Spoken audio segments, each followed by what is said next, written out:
only spent about a year and a half at Neil because of COVID. It hit in March break, and then I never came back just because of the OHL and going to school there. But that year and a half, probably the best years of my life. And you hear it a lot when you come in. You hear it in grade 9 right from initiation. That cherish these years, they're the best years of your life, and you don't realize how fast they go. But like one of the clip that just played, like that whole tournament, I think that was the best memory from me, is just going into a tournament as like a team that maybe like, into St. Andrews, they're saying who's Neil McNeil, like who is this team, and then we end up beating them in their own tournament at their own rink and kind of putting like the school on the map a lot. But with that group of guys, like we still hang out, a lot of those guys to this day, and they're still, some of the best buddies 7 years down the road now. So just memories like that, day by day, coming into class, working hard and having a laugh, and you gotta cherish those because before you know it, they'll be gone, and you'll wish you'll be back in these shoes today, in these chairs. Neil's very grounded in the brotherhood and in the community, and it's a very strong culture at Neil. I was wondering if there's any like guiding principles or life lessons that you kind of took away from Neil that you still stick with you. Yeah, so I think especially from this past year, like what's the motto? Strength in hard times. Like for me, I had ACL MCL surgery, and that was like the worst few days of my life right after surgery. But you have to find like the light in life. You have to find the little battles, and every like percent you get better, it's like a smile. So when I started walking again, it was like relief. When I started skating again, it was another battle of relief. So just one of those where life's not like this. Life is like this, and when you hit a down slope, when you hit adversity, you need to know how to come out on the other end. And I think having guys you can lean on in the brotherhood here is it's a big aspect of the school and what it does right. And the fact that it's not a private school, but you get the education and the treatment of a private school, and the brotherhood to lean on. It's a thing they do great, I think. Yeah, 100%. I think it's super powerful, super strong. Mr. Nanovich, you have a question? Yeah, I got a question for Paul, because I was looking forward to hearing about Paul's injury and kind of the process of getting back, right? And I've never been injured like that, so I can't imagine what it would have been like. But in your kind of, I don't know if the darkest day is the right word for it, but like in the toughest day that you had when you were going through the injury, what was something that you leaned on to kind of help you stay positive, help you wake up and be like, I've got a mission, or I've got a purpose? Like what helped you? Yeah, I think there was kind of three things. I think the first was faith, just having faith in yourself that you're gonna get back. There were times where I was thinking like, man, I don't know if I can do it, but to snap your mindset, to force yourself to think like, I can do this, instead of I can't, just I can do this, I can get back, I can skate again. And then the second was family. You're raised by them, and you really have to lean on them. They came to visit me all the way in Illinois, and I mean, without them, I wouldn't be where I am today, with my dad driving me to countless practices, training, games. So really cherish your family members: dad, mom, brother, sister. And then the third was friends. I mean, when I got really bored from sitting all day, I would call up like my buddy that played on the team, Colin King here, or Drew Perkins, the guy who kind of set this all up. So just those three things I think are really important in life. And as you go down the road, they become more and more important because you go to live by yourself, and you don't always have the guy next to you every day at school. So build those connections and kind of cherish those moments. Yeah, absolutely. That's awesome. I kind of want to take it back to like kind of before you went to Neil, because you were playing with Ajax Pickering, right? Yeah. And then you transitioned to the Marlies, started playing in the GTHL. What was that transition like for you? Like why did you make that change?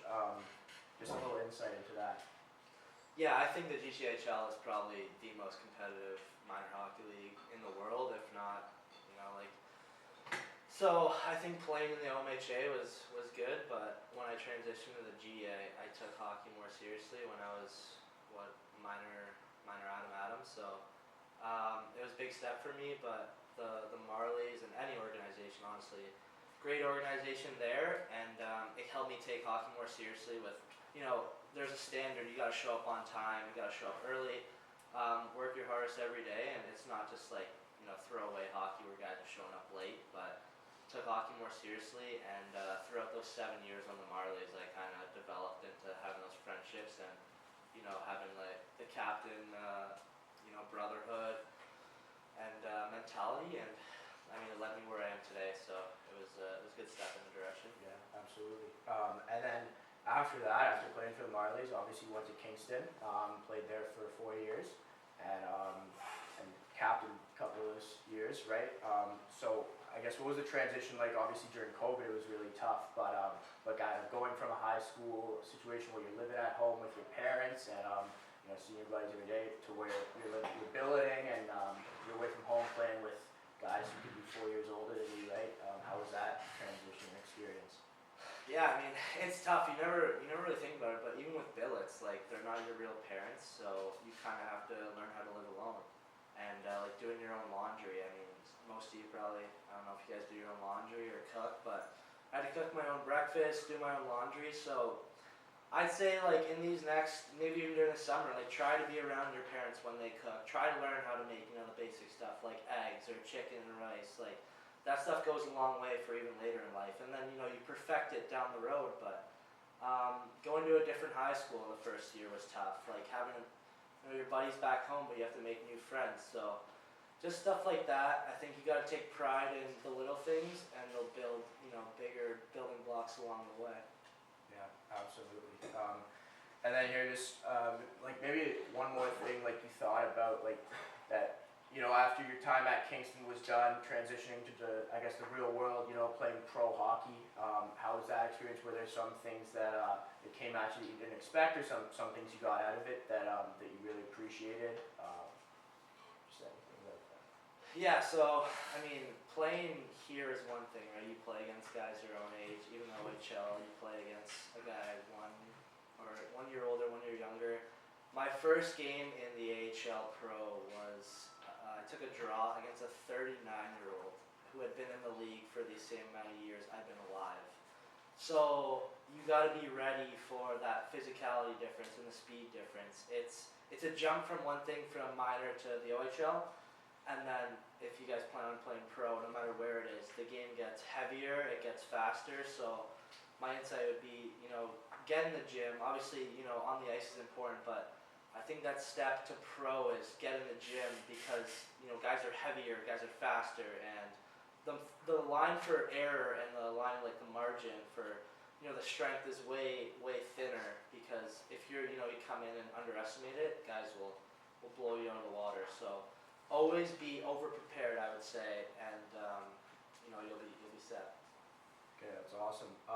And then just, I want you to talk about like the life after Neil and how you keep the connection with your boys. Obviously, you're in Rockford. A lot of guys are at school. Some guys are working, whatever the case may be. But obviously, the connection is still really strong, especially with our group. And I guess how do you manage to like keep that connection alive, and how important is that to you? Yeah, so the 2019 Neil McNeil team was probably the closest team I've ever been on, like ever. And you don't realize that in the moment, but now I have, like, we have a sitting, like a time every year, August long weekend,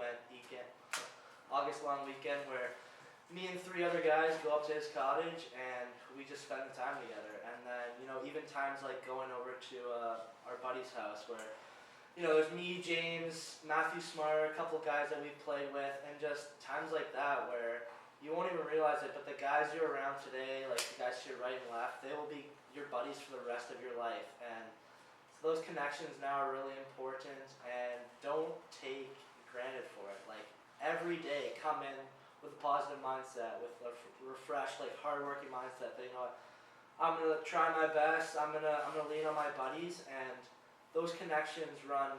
I mean, even 7 years later, we're hanging out. We're doing stuff like this to this day. So I think these days, the guys in here will be around for the rest of your life, and when hockey ends, probably even play beer league together and all that. Yeah, that's great. No questions from the guys yet. You guys are good now? Okay, amazing. amazing.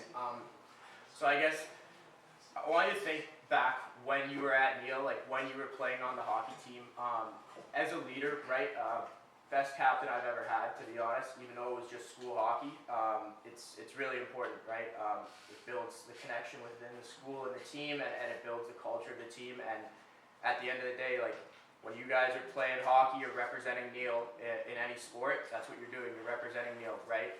We're not St. Mike's, we're not UCC. We don't have, or SAC, we don't have these massive hockey budgets, and so it's a lunch pail team, and it's guys who want to be here and want to show up. So I guess how do you manage leading that and getting all the guys super excited to go into those games?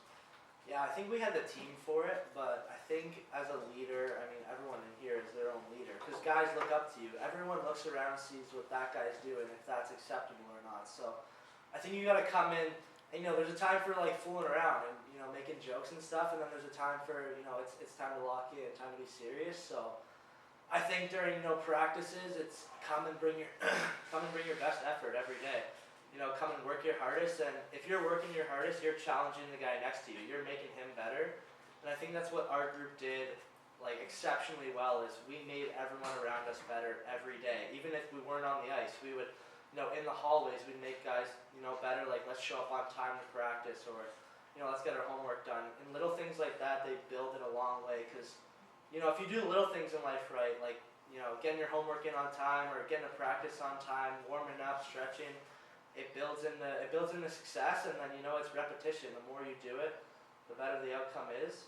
And with our team, it was just, I mean, I may have had the C on my jersey, but if you looked around the room, I don't think there was one guy who, couldn't have worn that C and wouldn't want to die for the team just because we were that close, and we're just a hardworking group. Yeah, 100%. I mean, especially like leading by example, like you said, like showing up. I'll tell you guys a story. So So when we were playing on the team, we used to rent ice a couple times a month just to go out and skate, play a little bit of shinny, and one time me and Paul are like, all right, let's do some one-on-ones, and I think we did 15 one-on-ones, and he blew by me every single time. That was the moment I was like, yeah, I'm not going to the OHL, I'm not playing major junior after high school, but it was just like going there and showing up and giving guys reps and leading by example, and I think he manifests that really well, and I think it's something that it's invaluable if you guys show up every day and are leading by example and just putting your best foot forward. It's really powerful thing that doesn't cost you anything, right? It only makes you better. I want to go into if you guys don't have any questions right now, I want to go into a quick lightning round. I want you guys to think about a couple questions for our Q&A after, but for first lightning round question here, if you could have dinner with one person, dead or alive, Paul, who would it be? I think honestly, probably Jesus. Honestly, a historical figure. But you guys laughing, but just to see what he saw through his eyes, just to pick his brain, because I don't know, you hear about the things he did, the miracles, carrying the cross, to pick his brain, how did he, live through tough times like that, where he was, shunned upon and crucified, just to see how he lived life, and maybe things I can do day to day that, could lead me like that. 100%. Okay, who's the worst type of guy to sit beside on a bus ride?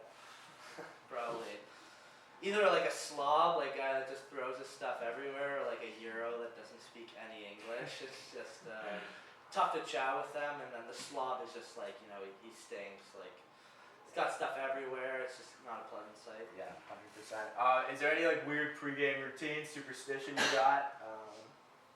I try and eat Chipotle before every game. Sometimes we have different pre-games when we're on the road, but when we're at home, I try to eat a Chipotle bowl around 12 o'clock before I play. I just find it gets through me, and I feel light for the game somehow. I don't know. 100%. For a game, you listen to rap, country, EDM. What's your go-to? Yeah, on the morning to the rink, I'm kind of a country guy, but at the rink, I'm more EDM, rap, trying to get the blood going, the heart pumping. So 100%. You rather have McDavid's wheels or Ovechkin's shot? Probably McDavid's wheels. I mean, how could you pass up on that? I mean, it is a shot of the best goal scorer, but I mean, McDavid, right? So OHL road trips or AHL road trips? Probably OHL road trips, just because you have guys your age and everyone's talking, playing cards. Whereas like in the AHL, I have a bunch of grizzled veterans that don't give me the time of day because I'm 21 and it's just annoying. So yeah. Scoring a game winner, or you rather block the shots to win the game? Scoring a game winner. I mean, who passes that up, right? 100%. Okay. Last question I have for you right now is that, like think back to when you're 16, 17 years old. You're at Neil McNeil. You're trying to figure things out. You're going to OHL, whatever. What would you tell your younger self if you were sitting in one of those chairs right now? Like, what's some advice you'd give your younger self? I think it's to take it day by day. Not every day is going to be, the best day, but I think, you try and get 1% better every day. It leads up, it actually stacks up.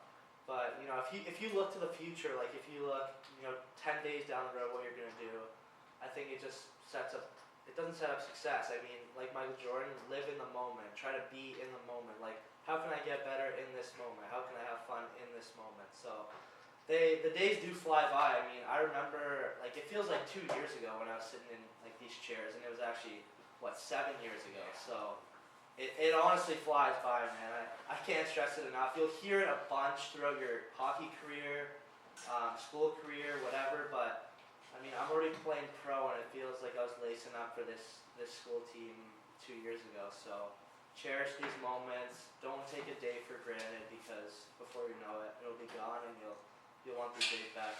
You'll work with someone, or maybe you'll play with someone that you can't stand. But it's a respect thing. I mean, he's my coach, he's my superior, and he's gonna put me out there. So if I go up to him and I'm negative or I'm mopey, he's not gonna like me. He's not gonna want to put me out there. But even if I don't like him, I gotta go up to him with respect. Shake his hand, be a man, look him in the eyes, and say, how can I get better? How can we make this work? And it's a hard thing to have hard conversations like that. Like, I don't think I had one up until pro, but it's a thing we have to do in life, and just have confidence in yourself and who you are. You guys have carried yourself for 17, 16 years now, so just have confidence in yourself and be respectful. I don't think it's a good idea, to just be, disrespectful to him or mopey, but if you gain his respect, maybe that relationship strengthens, and it can be, beneficial in the long run. Yes, absolutely. That's great. And I just want to say, touch on what Naranovich said, that it's true. Like, it's very competitive to play pro hockey. You really got to be the best of the best. And you think about, the best guys on your current team. Most of them won't even play pro hockey, even if you guys are the best, right? But there's always opportunities to keep playing the game that you love. Like, I'll speak for myself. When I went out to Dalhousie, I thought I played like a little bit of junior before. I took a gap year and decided it wasn't for me.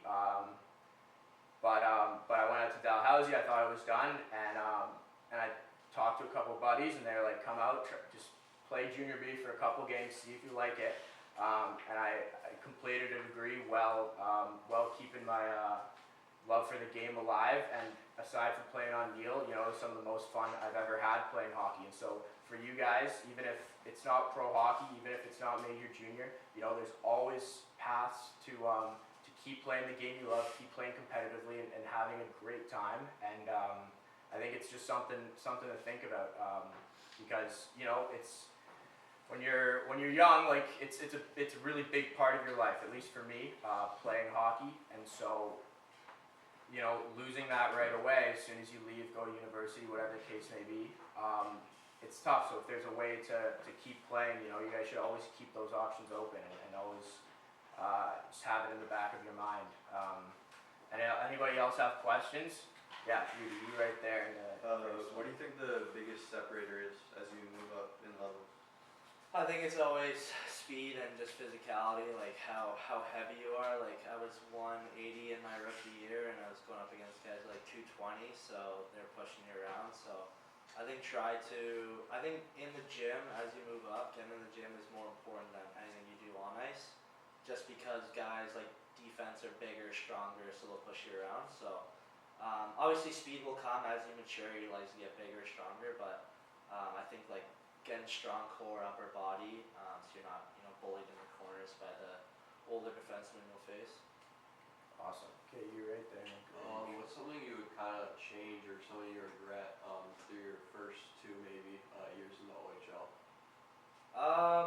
First years in the OHL, I mean, if I could go back, honestly, with the new rule about the NCAA, I think I would play a year in the OHL and go to the NCAA, but I think I took, like, broken record, but took it for granted. I mean, I missed my first year because of COVID, so my second year was my draft year, and I had all this freedom because, you know, you're bill of parents, so you can do whatever you want, and just going to bed late, like not kind of locking in, but I think you gotta just kind of go day by day and be a pro. I mean, you're in the OHL, but be a pro and treat every day like, you know, it's tomorrow's the draft day, and you gotta be your best. Never take a day off. Mr. Thomas. You mentioned earlier on about faith, family, and friends. That's super important. I want to go to family because you mentioned that passion is a big thing, and no matter what, it doesn't mean about sports or whatever, but passion is a big thing. Where did that originate from? Like, was it your dad, your mom? Was it someone else? What was the influence? And then, what made you want to go to the rink again and again and again and again? Yeah, so for me, it was my dad and my brother. So my brother's 8 years older than me. When I was, you know, younger, like 1 or 2, I would always go to the rink to watch him play. By the time I was 4, I was watching him and, you know, playing mini sticks with the guys at the rink. And I had started skating, but, you know, hockey was kind of this outside thought for me. And then just watching him play, and I took my first steps at a hockey rink as a baby, but watching him play and my dad love the game, it got me into it. And then, you know, when I saw my dad happy I was playing, it made me want to get better and better. And then as soon as I kept playing, it became like a passion for me that every day I wanted to step on the ice. And I think that if you have the passion, if you have the love, you'll go far because you'll never want to give it up. And like JJ was saying too, there's a ton of routes now. You can, you know, if it's not pro hockey, if it's not money, it's, you know, you can get a scholarship. Like, you know, Patrick Saney, he was always a good player. Scholarship D3, he's gonna get a free degree out of it, free school. And school is, you know, it's not cheap. So there's a bunch of routes, no matter where you end up. And you know, it's due to family that I'm in the situation I'm in. Just from they got me into the game and they kept me in the game just from driving me every day to the rink. Okay. What's the mindset you're going into a game? Like, let's say it's not your night, like you're not feeling like, what's the mindset going into that? Yeah, so I always have, like, they talk to you in pro, but I always have a thing, like, you have an A, B, and a B game. So your A game is like when you're going in and things are just like going right. Like, you make a pass, tape to tape, you shoot a puck, maybe it goes in, like, in your B games, like, you know, things aren't going right, like maybe your edge is gone, you're falling, or you don't have the hands that day. So I think your B game is what you always fall back on. So, like, you know, I'm going to work hard today, I'm going to be, you know, hard in the corners, I'm going to win every battle, I'm going to be reliable defensively. And then, you know, when you're having your good games, that's like, oh, I can do that and I can score, I can make plays. But, you know, if it's a tough night and for whatever reason mentally you're not there, it's something to fall back on. And it relies on, like, you're always going to have a good game. You know, you might not have the best game, but something to fall back on, like working hard, being the first guy on the forecheck, being physical is something that coaches will look to. Like, oh, I didn't have my best game, but, you know, he's reliable, so I'll put him back in the lineup. Yeah, that's it. A little off topic, but when do you think, once you're back from the injury, you'll be called up to the Hawks? Or do you not really know? You kind of never know. Like, it's more of like a management thing up there. But with the start I had last year, I mean, I had 2 points, 2 games. Going into my 3rd game, I had 2 exhibition games in the NHL. So I was feeling good, and then I tore my ACL in the 3rd game. But it's kind of a day-by-day thing. You kind of always have it in the back of your mind, but it's more of a process. Meaning, like, you know, you just want to play well where you're at, and the better you play, the more consistent, then you'll be called up. For a timeline, I'd love to get in this year for a game with Benzie, and but, you know, it's just a process. I mean, never giving up. And there's a guy in the AHL I played against him. His name's Sheldon Drives. He played in the GTHL 11 years before he got his first game with Detroit. So just kind of that process of never giving up, and it's kind of always there. And like how did you only, was this your first season when you got injured? It was my second, so I had my first season when I was 20, same team, Rockford. Played the full year, we were a really good team.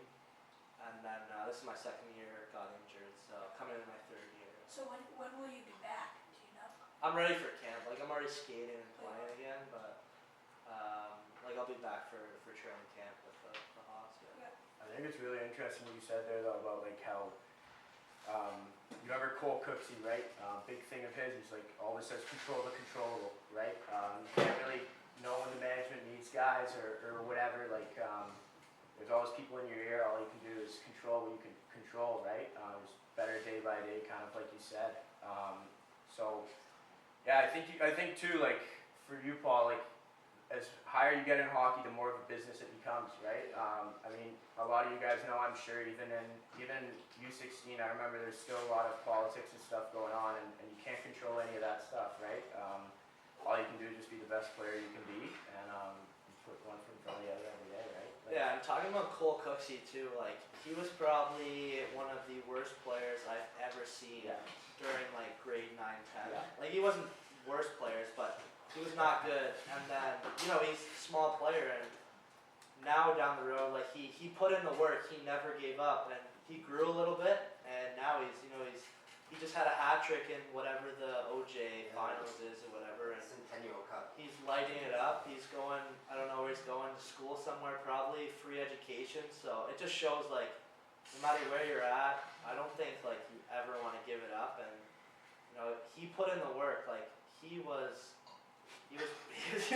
terrible. But now fast forward, like every day he wanted it, and now he's a good player. Like to have a Hattie in the Centennial Cup's not easy. So no, absolutely. And then do you also know like Brendan or Brandon Gill? Yeah. He played on our team Oh, too. that's right. Yeah, he was not. No, he was probably even worse. He was almost worse. Yeah, he played like 2 games all year. But he really developed too. Yeah. I mean, he had a good year in the BC. Yeah. I know Cooksey. Like Cooksey, yeah, you can tell him I said that too. Yeah. I love it. And Gil's another guy where he really put in the time and put in the work, and he was the captain of our senior team a couple years ago that went to Ottawa, Yeah. and now like I said, he's in the BCHL. Yeah, like I think he was like 120 pounds Yeah. in grade 9 or grade 10 or whatever, and it's just a testament to really, if you put in the work every single day, like you said, 1% improvements, it works out, right? What was the off season looking like for you when you were in OHL? Off season? Yeah. So right after the season, I would take about maybe 3 weeks off just to like let your body and mind reset. Because I think if you go right back into hockey, I mean, all year long it can be kind of a burden. Like it's just always on your mind. But if you take a little reset, it makes you want to get back on the ice. So after those 3 weeks, I'd want to be on the ice, but I'd take 3 weeks off, and then I would start with the gym. I think that's most important as you grow up is get in the gym 4 times a week, maybe one, like the 5th day is like whatever, yoga or stretching. But I think if you're in the gym 4 to 5 times a week, and then on the ice maybe 2 to 3 times at the start, and then as you get into those late months like end of July, August, I think ramp it up, start lifting heavier, start getting on the ice 4 to 5 times a week, and really trying to lock in for that training camp you're approaching. Always mix in a little golf, have a little fun. Right? Yeah, like you gotta have fun. Like it's your summer. Like right now, I golfed 18 yesterday. Shot a 86. Not bad. Not bad for me with a torn ACL, but you gotta have fun. Like life is, it's short. You gotta enjoy the little things too. Like you're not just a hockey player. You're also a person with family, friends, girlfriends. So take time to really embrace the summer, because during the season, it's more of a go mentality. 100%. Right behind you, White Hoodie. Were you involved in any other teams that now? Any other sports teams? I played lacrosse growing up, and I was part of the lacrosse team.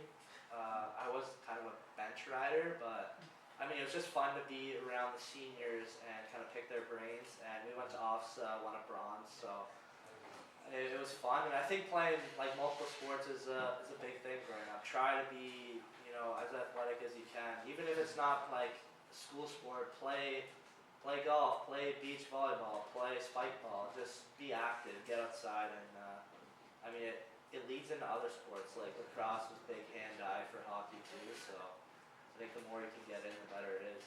Yeah, 100%. For you guys too, right? Like if you're in grade 9, 10, like pick the seniors' brains, like learn from them, ask them questions.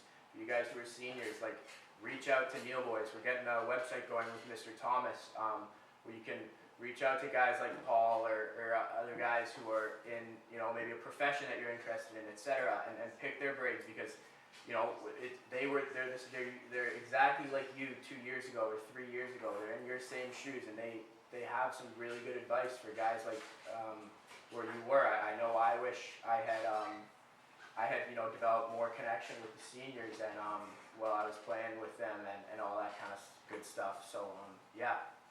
What's kind of your like biggest advice, maybe going into like an OHL or a junior camp as like kind of an underager? It's tough. Like as hard as you think it's gonna be, it'll be harder. But I think that you need to make a good first impression. Like don't be late. Try and be like the first one on the ice.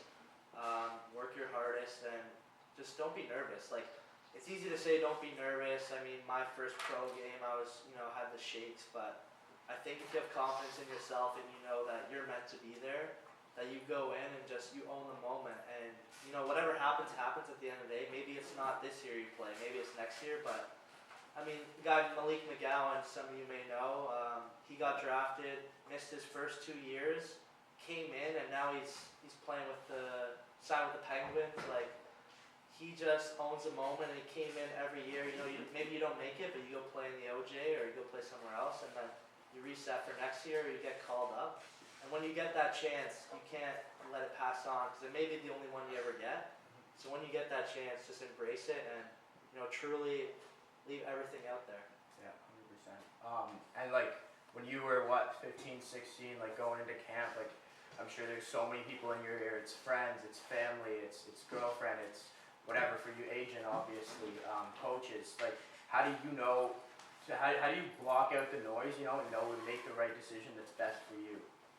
I think you gotta have like who you want to listen to. Like you gotta have your sources. Like for me, my agent was there to help me, but whatever noise he was telling me, it wasn't as important. Like I would listen to kind of like my head coach, maybe the GM that drafts you or whatever you're playing for, and then my dad was the biggest one. Like, you know, if I had a good game, my dad would let me hear. If I had a bad game, you know, I'm sure like you guys have had some sound car rides home after games. Like my dad would let me hear it too. So not like if you guys ever, you know, make it those chats or whatever of people chirping you online, like they're just keyboard warriors, right? Like don't pay attention to that fake noise. Listen to whatever you have to say about yourself, and then I think you know your parents would tell you the truth too.